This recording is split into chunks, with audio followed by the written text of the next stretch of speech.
So, plan of action for today after the morning coffee is spray the Dodger with 303, because when it rained the other day I noticed that it was leaking a little bit from underneath. So I think a coating of 303 or maybe two should stop the leaks. It does actually leak through one of the buttons on the window above the steering wheel, so I don't have to do anything about that. Then I suppose with this storm coming, maybe start to put some extra dock lines, make sure the dinghy's secure, clean up the dock. The storm looks like to start to hit around Tuesday night, and then continue on probably till about Thursday. It's going to drop a lot of rain, maybe wind speeds of 40-45, so it's not going to be too bad, but it's certainly going to create havoc with hanging over the Baja and just dropping tons and tons of rain. I think some of the roads are going to get washed out, but we'll see. The eye's still going to pass outside the Baja, and then it sort of tails in towards the Baja, and probably is going to drench as far up as Bay of LA, and maybe even San Felipe. So we'll see. I'll keep an eye on it, but I'm going to start planning now, start getting things done. Hopefully it'll be all okay. Not too worried at this point because the wind speed's not that great. Okay, I'll get on with some projects. Well, I managed to find the 303 after reorganising the boat, which is a bit surprising.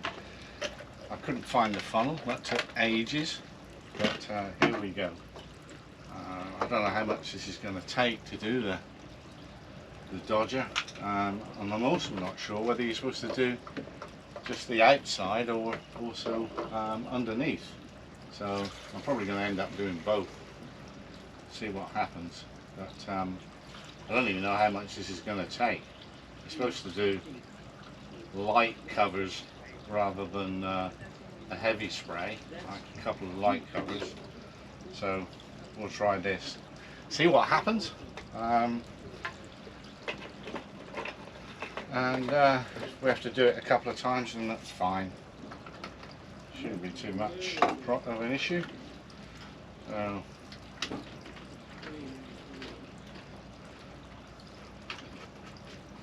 here we go. Project number one of the day.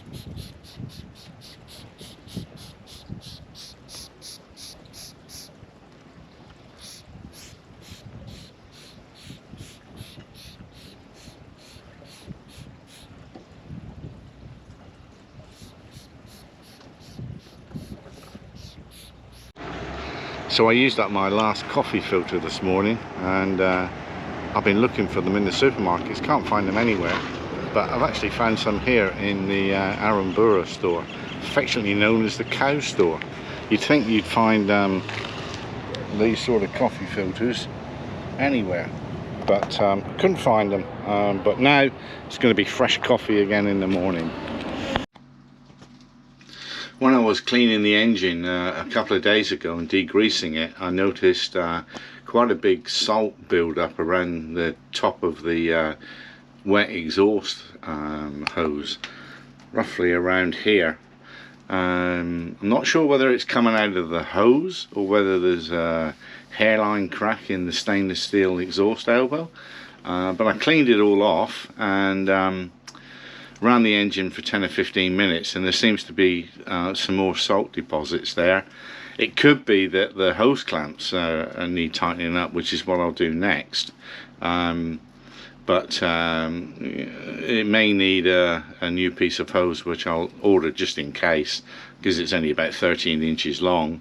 Interesting though that everybody seems to call the hose clamps, and yet in the UK they're known as Jubilee clips, which is a bit strange, but they're actually invented by a guy called Robinson, who was a British Navy commander who came up with the idea for a better way of securing hoses.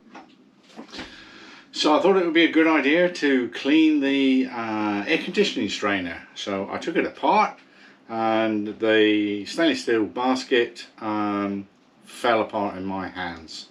I'll show you what it looks like.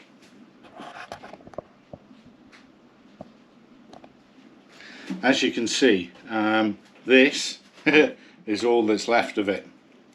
And I managed to find a new one, but then of course I couldn't get this off without, I got one end off, but I couldn't get the other end off, so that had to be cut off.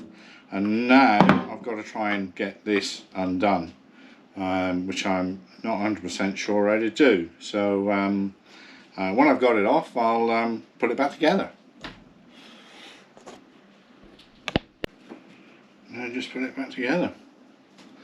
And then get the hoses on.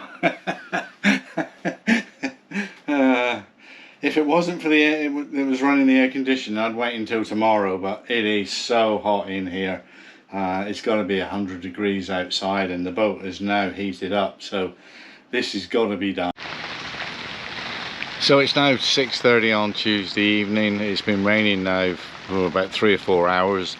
The rain's starting to get heavier. We've had a few gusts of wind, but nothing dramatic at this point. The rest of the weather's supposed to start getting worse around 11 o'clock at night, and then go on through the night, and then keep going. Basically, it's going to be here for a while.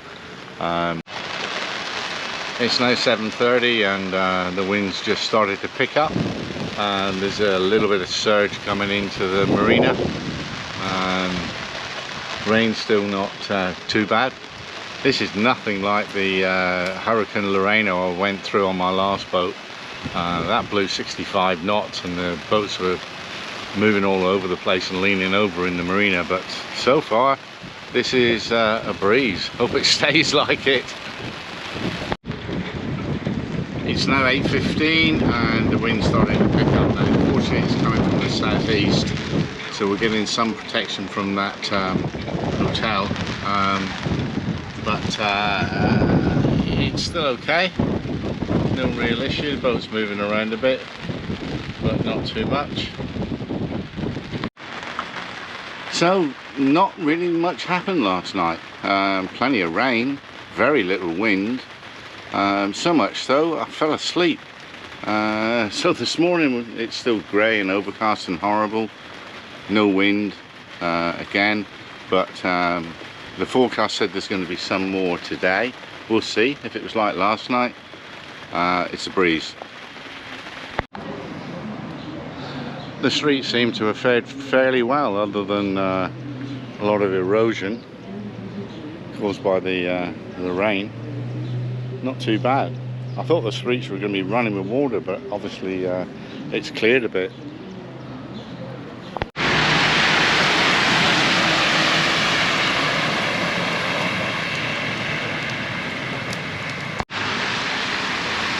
I think La Paz came off very lucky. I think it missed a bullet. I don't think the same can be said on the west coast for Todos Santos and Cerritos. They got hit hard. You can see down the beach the surge lines with the seaweed coming up, but overall I think La Paz did very well. We've still got 24 hours left before the hurricane disappears, but yeah, it's missed us, which is excellent news. One major benefit of the hurricane, a free boat and rigging wash. The rigging's looking really clean. Saves me doing it. Hey, thanks for watching my video. If you liked it, please subscribe and hit the notification button. The next video is going to be how to install Starlink on a boat. My Starlink turned up a couple of days ago, and I'm actually going to be fitting it on a what was an old wind generator pole. I think the biggest problem is going to be actually getting the cabling through to where I want to place the router. But yeah, tune in if you want to see how that's all set up and how it works. And once again, thanks for watching the video.